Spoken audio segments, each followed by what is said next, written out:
আসসালামু আলাইকুম, welcome to Muktasin classroom. আশা করি সকলে অনেক ভালো আছেন, আমি অনেক ভালো আছি।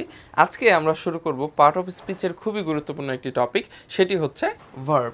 এখন কথা হলো, পার্ট অফ স্পিচের যে sequence, noun, pronoun, verb, adjective, এইভাবে কেন আমরা আগাচ্ছি না, আমরা কেন ভার্ব নিয়ে কাজ করলাম? এর আগের ক্লাসে কিন্তু আমরা সেন্টেন্স মেকিং, সেন্টেন্সের স্ট্রাকচার সবই দেখেছি। সেখানে একটা জিনিস ছিল যে একটি সেন্টেন্স ভার্ব ছাড়া গঠনই হয় না, আবার শুধু একটি ভার্বও সেন্টেন্স হতে পারে। তাহলে এই যে subject plus verb plus object, এই যে সেন্টেন্সের স্ট্রাকচার, এখানকার গুরুত্বপূর্ণ একটি এলিমেন্ট কি, সেটি হচ্ছে ভার্ব। আবার ভার্ব একাও একটা সেন্টেন্স হতে পারে। তাহলে ভার্বকে আমাদের খুব গুরুত্ব সহকারে আগে জানা লাগবে, শিখতে হবে। এই জন্য পার্ট অফ স্পিচের শুরুর সিকোয়েন্সগুলো বাদ দিয়েও আগে আমরা ভার্বের দিকে একটু কনসার্ন হচ্ছি, আমরা ভার্বের দিকে একটু বেশি গুরুত্ব দিচ্ছি। আশা করি এই সিকোয়েন্সে তোমরা যদি আগাও, ইংলিশ একবারে পানির মতো সোজা মনে হবে। তো চলো আজকের গুরুত্বপূর্ণ টপিক ভার্ব নিয়ে আলোচনা করি। ভার্ব মূলত প্রাইমারিভাবে দুই ভাগে ভাগ করা যায়, একটা হচ্ছে ফিনিট, একটা হচ্ছে নন ফিনিট। এটাকে আমরা ফাইনাইট, নন ফাইনাইট, যে যেভাবেই বলো না কেন, এটা খেয়াল রাখার উপায় হচ্ছে FNF, ফিনিট, নন ফিনিট, অথবা ফাইনাইট, নন ফাইনাইট। এই ফিনিট, নন ফিনিট এইটাকে আবার কয়েক ভাগে ভাগ করা যায়। যেমন নন ফিনিট, সেটি হচ্ছে ইনফিনিট, জিরান্ড, পার্টিসিপল, এই তিন ভাগে ভাগ করা যায়। আবার এখানে ফিনিটকে আমরা আবার তিন ভাগে ভাগ করতে পারবো। একটা কি, অক্সিলারি, ট্রানজিটিভ এবং ইনট্রানজিটিভ, এই কয়েকটা ভাগে ভাগ করা যায়। এখানে আবার অক্সিলারি ভার্বকে আমরা প্রাইমারি এবং মডেল ভার্ব, এই দুই ভাগে ভাগ করতে পারি। তো এই হলো আমাদের মোটামুটি সিম্পল একটা ক্লাসিফিকেশন ভার্বের। এখন এই প্রত্যেকটা এলিমেন্টকে আমরা খুব ভালোভাবে স্টাডি করব, প্রত্যেকটা ডিটেলস পড়ব, যে ইনফিনিট, জিরান, পার্টিসিপল কখন, কেন, কিভাবে হয়। তারপর এদিকে primary, model, auxiliary, transitive, intransitive, প্রত্যেকটা ভার্ব আমরা ইন ডিটেলস ভালোভাবে পড়ব, এবং আশা করি এই নিয়ে তোমাদের আর কোনো ঝামেলা থাকবে না। ঠিক আছে, তো চলো শুরু করি।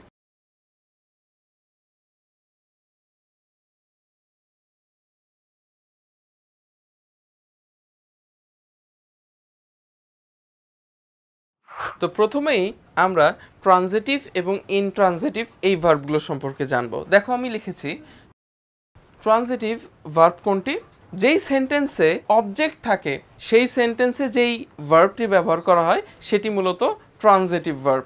এখন আমরা জানি সেন্টেন্সে সাবজেক্ট, ভার্ব, অবজেক্ট থাকে, তাই না? সেন্টেন্সে subject plus verb plus object থাকে, কিন্তু সবসময় অবজেক্ট থাকে না, এটাও আমরা জানি। আগের ক্লাসে আমরা এটা শিখে এসেছি। যারা অবজেক্ট এবং কমপ্লিমেন্ট চিনো না, তারা অবশ্যই এই যে আমি ভিডিও লিঙ্ক দিচ্ছি এখানে আই বাটনে ক্লিক করে ভিডিওটা দেখে আসো, কে অবজেক্ট কে কমপ্লিমেন্ট। তাহলে চলো, আমরা বললাম সাবজেক্ট, ভার্ব, অবজেক্ট।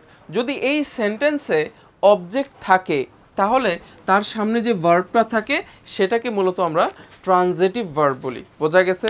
এক্সাম্পল কি, হি গিভ মি আ বুক।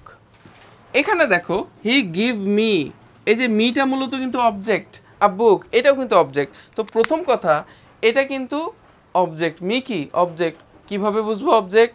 আমরা টেবিলটা শিখছি না, খেয়াল আছে কিনা, মাই টেবিল পড়াইছিলাম, সেই ভিডিওটাও যদি তোমরা না দেখো, আমি এখানে আবার ওই ভিডিওটা দিয়ে দিচ্ছি, তোমরা দেখে নাও। আমরা একটা টেবিল শিখেছিলাম, যেই টেবিলে দ্বিতীয় সারিতে যে কোনো একটা ওয়ার্ড থাকলে সে যে অবজেক্ট এটা আমরা ধরে নিতাম। তাহলে সেই টেবিলে মি কিন্তু অবজেক্টের ঘরে ছিল, তাহলে অবশ্যই মি হচ্ছে অবজেক্ট। আর আমরা কি ট্রিক্স জানলাম, কোনো একটি সেন্টেন্সে যদি অবজেক্ট থাকে এবং সেই সেন্টেন্সে যে ভার্বটি থাকবে এটা মূলত হচ্ছে ট্রানজিটিভ ভার্ব। তাহলে এখানে দেখো তো, গিভ, গিভ মানে দেয়া, এটা মূলত একটি ভার্ব। এই ভার্বটাকে আমরা শুধু ভার্ব বলবো না, এটাকে ট্রানজিটিভ ভার্ব বলবো। বুঝতে পারছি? এটাই মূলত ট্রানজিটিভ ভার্ব। তাহলে ইনট্রানজিটিভ ভার্ব কি, সেখানে অবজেক্ট থাকবে না, এটাই ইনট্রানজিটিভ। দেখো, ইনট্রানজিটিভ ভার্ব, যে সেন্টেন্সে অবজেক্টের পরিবর্তে কমপ্লিমেন্ট ব্যবহার করা হয়, কমপ্লিমেন্ট ব্যবহার হলে সেই সেন্টেন্সে ভার্বকে ইনট্রানজিটিভ ভার্ব বলবো। ওই যে অবজেক্ট এবং কমপ্লিমেন্ট যারা চিনতে পারবে তাদের জন্য এটা সহজ হবে। তাহলে আমরা কি বললাম, যে সেন্টেন্সে অবজেক্টের পরিবর্তে কমপ্লিমেন্ট ব্যবহার করা হয় সেই সাবজেক্টে যে ভার্বটা থাকে সেটা মূলত ইনট্রানজিটিভ। তাহলে দেখো তো এখানকার স্ট্রাকচারটা এমন কিনা, subject plus verb plus complement. তাহলে এখানে যদি একটা সেন্টেন্সে কমপ্লিমেন্ট থাকে আর সেই সেন্টেন্সে ব্যবহৃত ভার্বটা আর ভার্ব থাকে না, এটা মূলত হয়ে যায় কি ইনট্রানজিটিভ ভার্ব। এক্সাম্পল কি, দেখো honey taste sweet, honey taste sweet, মধু যে মিষ্টি, এই সেন্টেন্সটায় মূলত এখানে আর অবজেক্ট ব্যবহার হয়নি, এটা কমপ্লিমেন্ট ব্যবহার হয়েছে। এখন কিভাবে বুঝবো এটা কমপ্লিমেন্ট, এটা আমরা শিখে এসেছি যে কখন কমপ্লিমেন্ট হয়। এই যে টেস্ট এই কথাটা যদি থাকে তাহলে এটাকে আমরা কি বলি লিঙ্কিং ভার্ব, আর সে থাকলে এরপরে এটাকে কি বলি কমপ্লিমেন্ট বলি। তাহলে এই যে টেস্ট বা এখানকার যে ভার্বটা, এটা মূলত আর শুধু ভার্ব না, ইনট্রানজিটিভ ভার্ব হিসেবে কাজ করবে।